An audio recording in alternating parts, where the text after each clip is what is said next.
On a passé une année difficile, je ne vais pas revenir sur la pandémie, mais l'artisanat globalement s'en est plutôt bien tiré, même si on peut déplorer quand même quelques secteurs où ça a été beaucoup plus difficile. Je veux parler des secteurs qu'on a qualifiés, j'aime pas ce mot, de non essentiels, qu'on a dû obligé à fermer, et ça c'est un petit peu dommage. Et puis on a aussi des secteurs, il faut le reconnaître, comme la restauration ou des traiteurs sur l'événementiel qui ont passé une année un petit peu difficile. On déplore un manque de main-d'œuvre dans les entreprises de bâtiment aujourd'hui en Vendée, hein, et puis dans d'autres départements, ce qui est dommage, puisque ce manque de main-d'œuvre les empêche de répondre aux commandes qu'ils ont. Dans le secteur alimentaire de proximité, je pense à la boucherie, la boulangerie et tous ces secteurs-là, les gens travaillent bien, les artisans travaillent bien, parce qu'il y a eu pendant cette pandémie une marque de confiance de la part du consommateur pour aller vers ces commerces de proximité, pour aussi la traçabilité des produits qu'ils vendent. On le voit au long des routes, quand on passe devant les entreprises, nous recrutons, on voit ça en permanence le long des routes de Vendée,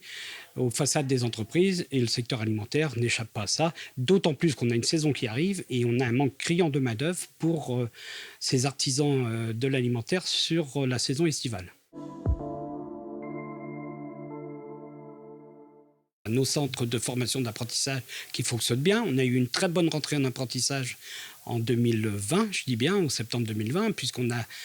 entre 15 et 18% de plus d'apprentis dans les CFA et dans les entreprises, donc une très bonne rentrée. On a malheureusement des gens qui, en sortie d'apprentissage, ne vont pas forcément sur le secteur artisanal, mais peuvent être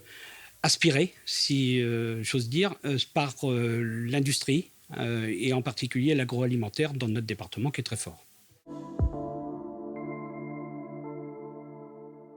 On m'a alerté à plusieurs reprises sur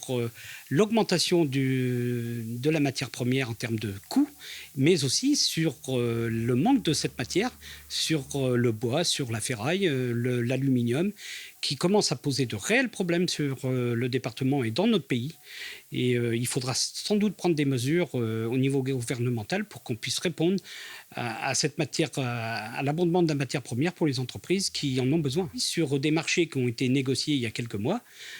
où des devis ont été accordés sur une tarification de matières premières qui n'est plus celle d'aujourd'hui.